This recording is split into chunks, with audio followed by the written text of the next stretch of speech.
What is going on, you guys? Welcome back to the channel. Today is the last day for the Junkyard 40% off sale, and I'm headed over there now to see what the inventory is looking like. We'll see you guys in the Junkyard. Something is burning over here. I can smell it. Ooh, looks like probably a homeless encampment. Very common out here. I'm not gonna lie to you guys, I haven't been in a yard in like almost 2 months, and I can already tell you that there's a couple of empty rows that I see. A Del Sol, this first row, not too much. Old inventory. Half of these cars don't even have an engine in it, but I mean, we're here to see what's good. I'm not here for anything specific, so we're just roaming today.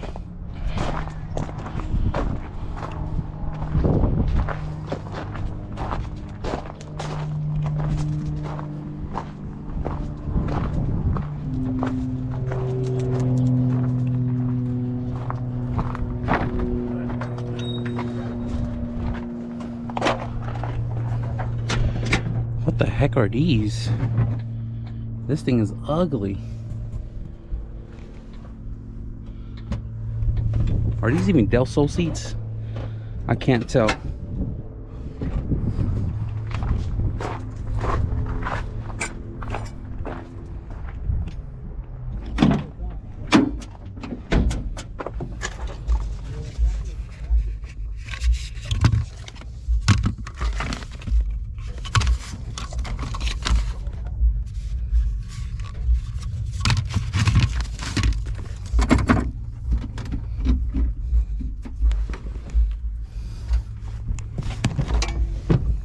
Oh yeah, these are Del Sol seats.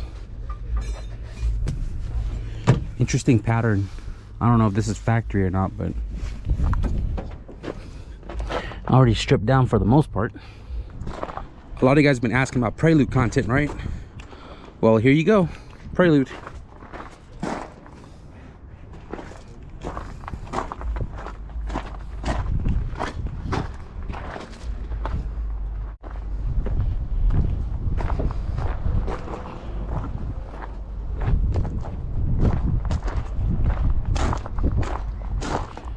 More Honda Accords than anything.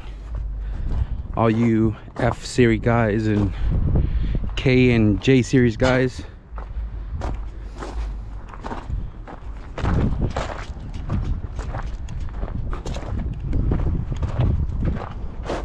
I've been seeing more of these coming to the yard.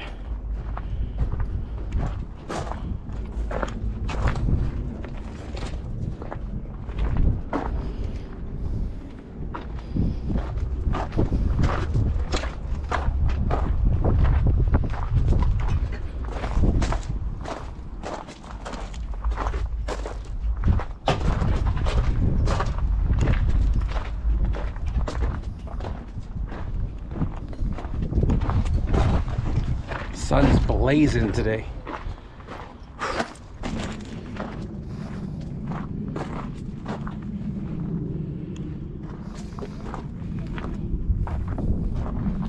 Oh, damn.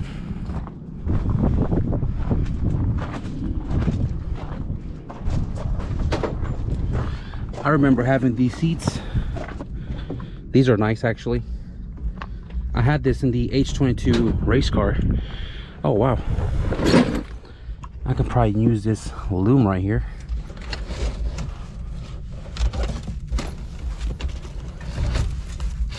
There's actually a lot of them. Okay, maybe I'll cut this, take this, but 1 second and check out this Integra. What kind of paint job is this? Rust-Oleum? Some crazy texture in it. Definitely, I don't know, single stage. This car is messed up.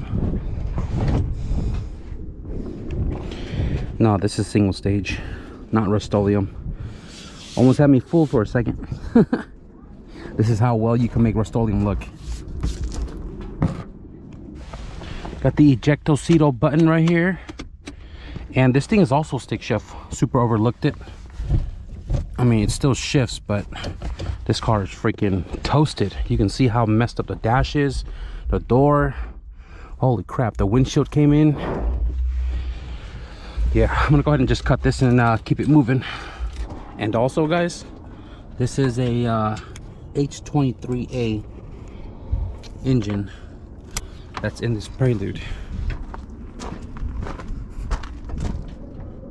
I'm just curious.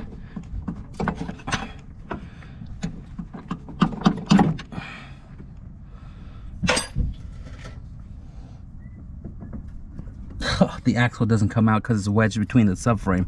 I wanted to see if this was LSD or not. M2S4. M2F4 is H22A1 shorter gears. M2S4 is from H23 longer gears. Did not come stock with LSD, although there are a few people on here that said that some years M2S4 came with LSD, but I don't know. Not an F or A series guy, so if you guys know, let me know in the comments down below. Not that I would buy it, but you know, food for thought. Tree Fitty EK Accords.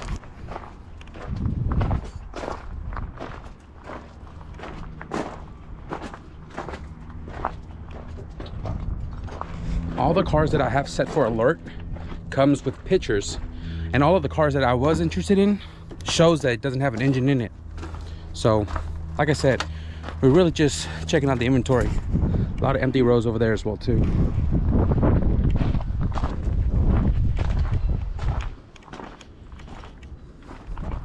This was one of it. RSX. This is a base model though. There's only like 3 rows left before the end of the import row. Nothing worth looking at, to be honest with you.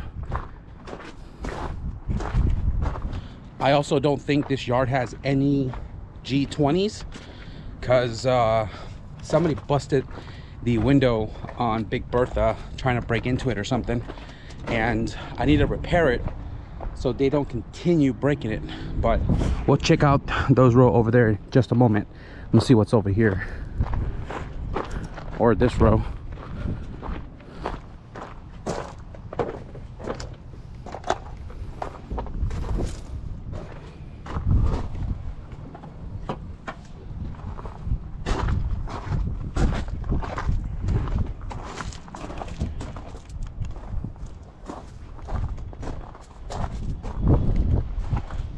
Okay, I take that back. This is a Type S. This was one of it that came in with no engine, but it did come in strip. So, but I will say though, you'll never know when you need this. So I'm gonna pop it off, even though I don't know where the other end of it is at.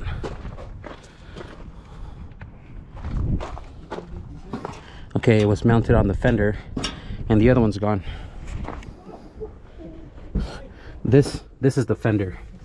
Okay, I'm gonna go ahead and just pop all these off. I do have a bunch of quick latch brands.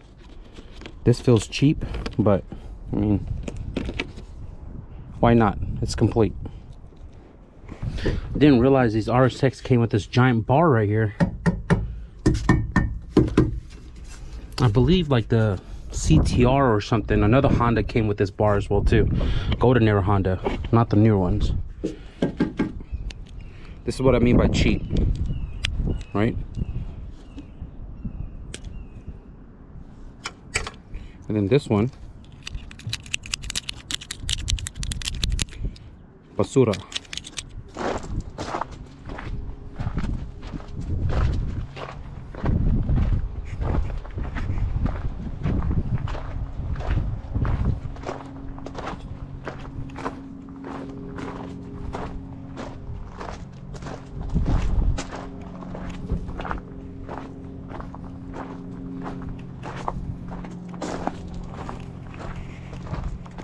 Nothing.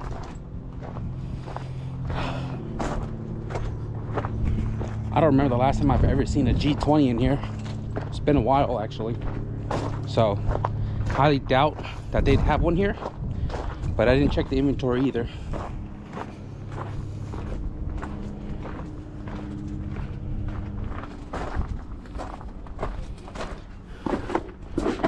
We've had 2 of these in the family. Bring back some memories.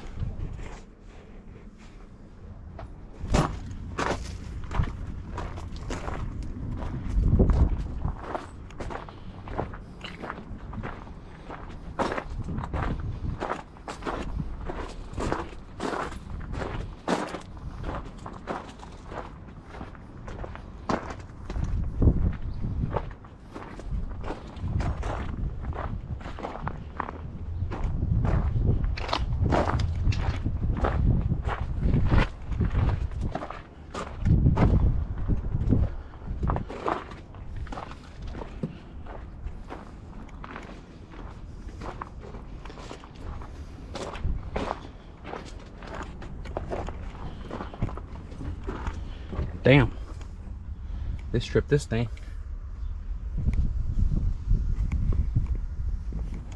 They do have the runners on here though.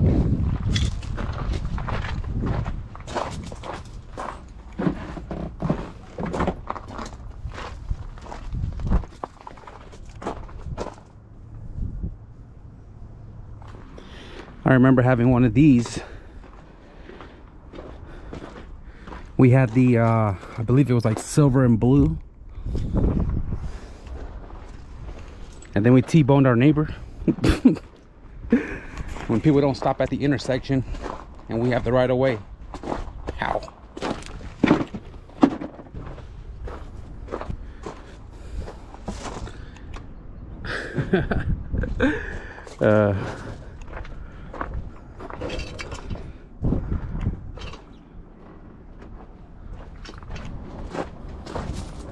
Oh look, another one.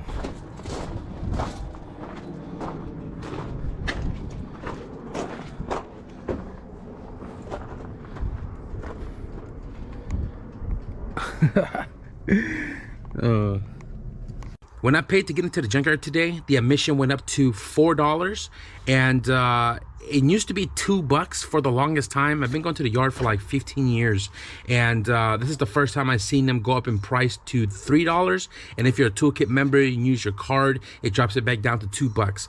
Now it is $4. They raised it up last week, and a toolkit member card does not change the price for the admission. So regardless of toolkit member or not, you have to pay $4, and the way the guy was explaining it to me, it sounds like the price for the admission is going to go up even higher later down the road, which kind of sucks. But I don't really go to the yard often anymore because everything is just newer cars, and I obviously keep posted with like Roll 52 or Pick and Pull's website for the cars that I'm looking for, and most of the time they do have a photo of the vehicle, and they're like mainly stripped already. So like that's probably one of the main reasons why I haven't gone to the yard. But today, just wanted to see what was out there for the last day of 40% off, and there really wasn't anything. So we're back home now, and I've been sitting here for like 45 minutes now, just trying to figure out, you know, my game plan for the weekend, you know, projects and things to do.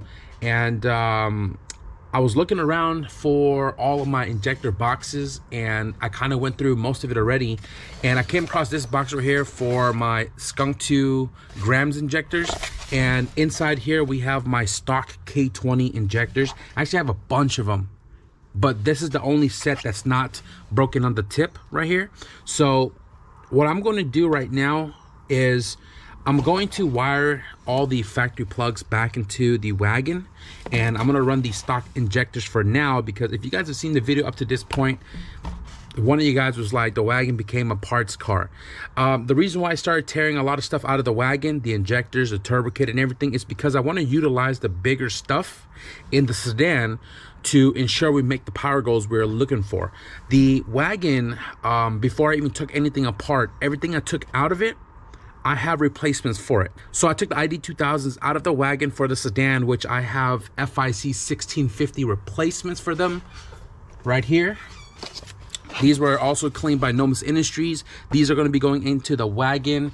And I also took out the turbo kit, which I have another turbo kit we're going to be building for the wagon, which I kind of want to test fit before I do what I'm about to do in just a moment. So I have injectors, I have all the plugs here. That's what we're going to do. The ECU for the sedan is already on a base map for K20 with stock injectors, so I can just plug it into the wagon. It should fire over. So the goal is to put the stock header back on and the injectors to make sure the wagon turns over for when we bring it to the driveway. I can drive it instead of pushing it. The wagon is pretty damn heavy to push by myself, so I wanted to at least run by the end of today's video. So let me actually grab the new manifold and the turbo we're going to be using in the wagon soon. Just a little teaser for you guys. This right here is a Just TIG log rear top mount for the wagon that we're going to be using, because I plan to keep the car now at 450 instead of turning it up, because obviously the built motor was originally for the wagon, but I stuffed it into the sedan. So I'm using all the big stuff from the wagon into the sedan, and we're going to keep the wagon at a subtle 450. This manifold has been proven to make 600. It does have wastegate priority right here, which I love about this manifold, and this will suit the wagon perfectly. So Just TIG log rear top mount, and the turbo we're going to be using was originally on the wagon as well. This right here is a Garrett 3076R turbo with a cast wheel. It's not a Gen 2, it's not a billet setup, but this turbo right here in the wagon originally made 450.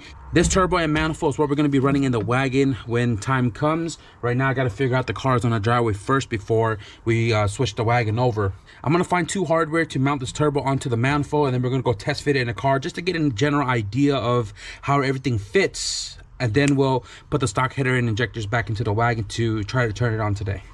I know it's a sad sight to see the wagon just sitting back here, but this car, there's a lot to be done with it. Like obviously the turbo kit and everything, and obviously a retune after that. But something's been going on with the clutch with this car. Not the clutch, the hydro conversion under the dashboard. This was the first car I did the hydro conversion on. I built this hydro conversion based off like pictures and stuff I saw on the interweb, and didn't really like understand travel and like distance and stuff like that, especially because this is a right-hand drive pedal assembly as well too. It's a little bit different than the USDM. I just did it how you know, however I saw it, and as long as it worked, it works. But all of these years that this car has been converted to hydro, which was when I went K-swap in this car 2015, the pedal has been very, very stiff, and with the twin disc in the car, it just bites way harder than it should, especially because the KRX and the EF sedan, with the hydro conversion I did in that car, it feels really, really soft. Like it feels how it's supposed to feel. This car, too aggressive to drive. Every light, it just wants to like launch out of the hole, even with it like, you know, with the pedal released a quarter of an inch, just a quarter, and it just wants to go every single time. So that's kind of one of the reasons why I haven't really driven this car. It's just too aggressive, and I want to address it when this car gets to the driveway, just so we can get the pedal probably redone like a version 2, because obviously I built a handful of them now, but I want this car to feel just as good and soft as the other cars driving around with the twin disc. I might even bite the bullet and just spend the money on the guy. His name is ED Conversion on Instagram. He is from Australia, one of the homies, Steve Spooner's homies, and he makes hydro conversion specifically for right-hand drive, which I believe it replaces the pedal, and the clutch slave actually sits on the firewall like the newer cars, the EG DCEKs. And I might bite the bullet. I don't know how much it costs, but I'm just gonna have to hit him up and see how much it is. If it's affordable for me, I'll buy it. If not, I'll remake the pedal assembly. But this thing is as bad as the brake boost delete. So when I drive this car, both left and right calf gets a workout. We're just trying to get going with the wagon, make it relive, because I hate to see it being out of commission. And I want to test fit this manifold real quick. I'm leaving the saran wrap on because we're not officially mounting it, so I don't want to get like fingerprints, dirt, and grease all over this, because I want it to burn really nicely. Oh yeah, I forgot. Heater hoses are in the way. Maybe I can try to squeeze it a little bit to at least get it mounted. I think I got enough length.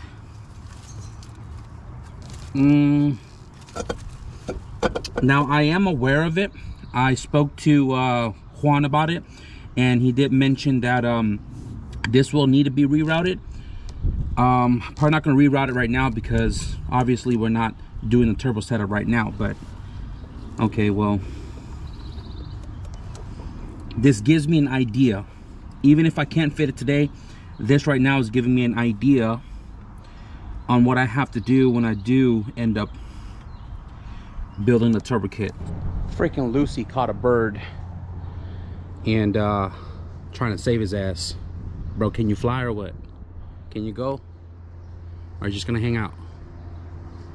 You're gonna go or not? Bro, go. She's mad.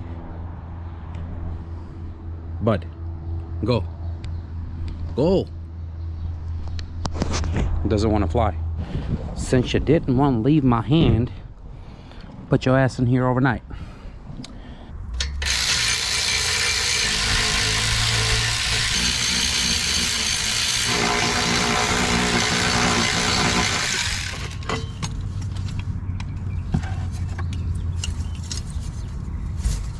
Man, that was a pain to take off because I forgot about this hanger that was like underneath the subframe. So got that all out.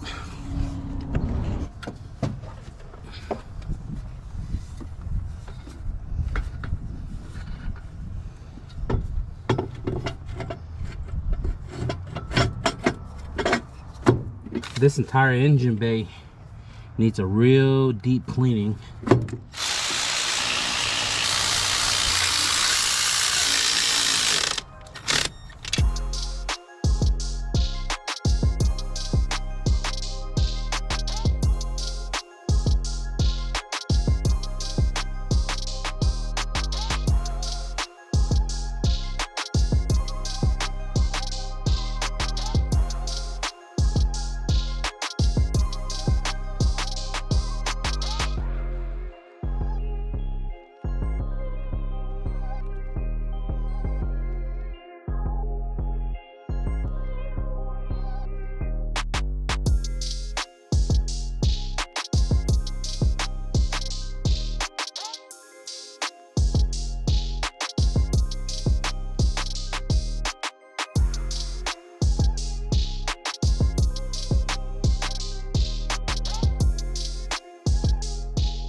So this took a little while to finish up.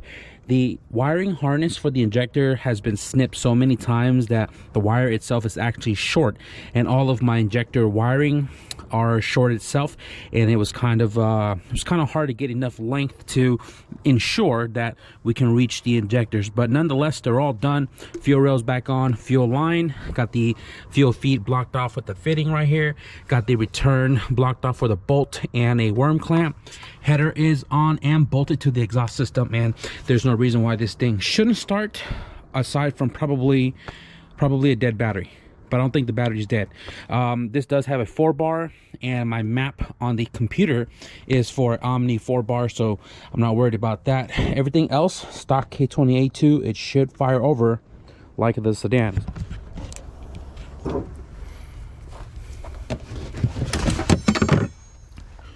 Where the hell is my battery? I don't know where the battery went. I think the battery went into the CRX that I sold. But shout out to the homie Eric, because I did cop me a Honda battery. Again, this car has no reason to not fire over other than a dead battery. But I also do have a push button to be started directly from the battery, and it should fire the car over if everything else works well.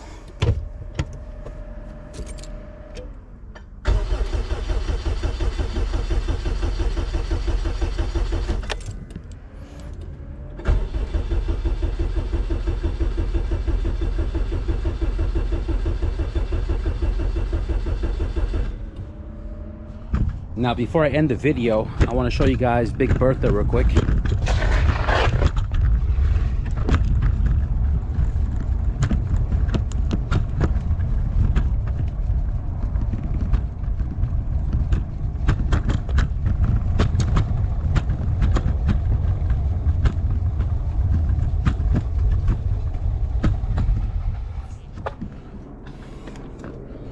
Make sure nobody's in here. But somebody pried the shit out of Bertha right here. The entire framing is fucked up, and all up here as well. Somebody was trying to get inside, so I try to bend as much as I can to get the glass to set back in to lock it. But I need a new framing. If any of you guys' local junkyard have an 89 Chevy G20 passenger side you know, railing right here for the window, let me know, because I want to fix this.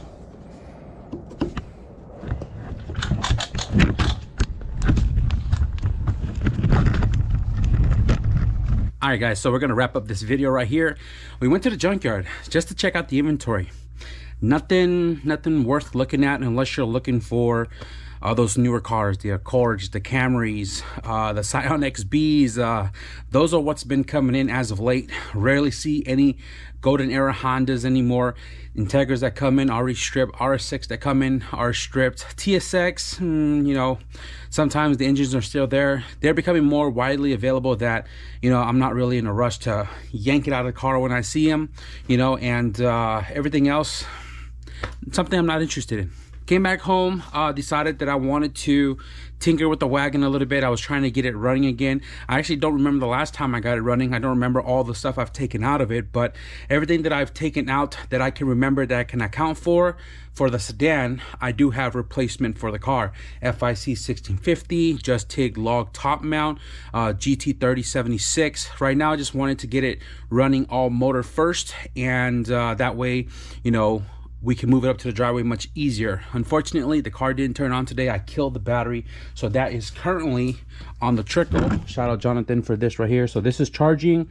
My nephew made a nest for the bird. He fed it a bunch of worms from his garden. So this guy is tummy full, and his head is twisted like the exorcism as he sleeps.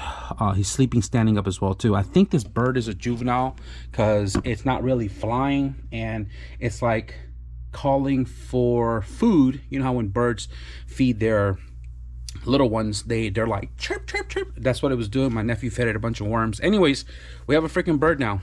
It wouldn't leave, and we figured, you know what, let's just hang on to it for a little bit. I don't know where Lucy got him from, but he hasn't left. Like, I literally left it sitting on the laundry, and I was working on the car. I came back and it was sitting on my drill press, and then it was sitting right here, and then it went to sleep. So welcome to the family, bub. Aside from everything going on here, guys, I hope you guys enjoyed the junkyard video. I hope you guys are excited to see the wagon back on the driveway, because I know I am. Fabricating the hot parts for the new turbo kit we're going to be using. Hopefully we can fix the clutch situation so I can drive the car more comfortably, in hopes of maybe driving it more than it sits, you know. But we'll figure all that when we get to it. If you guys enjoyed this video, be sure to leave a thumbs up. And if you guys want to stick around for more sedan, maybe H2B CRX shenanigans this week, be sure to hit the subscribe button. But with that being said, thank you guys for watching, and I'll see you guys in the next video. Peace.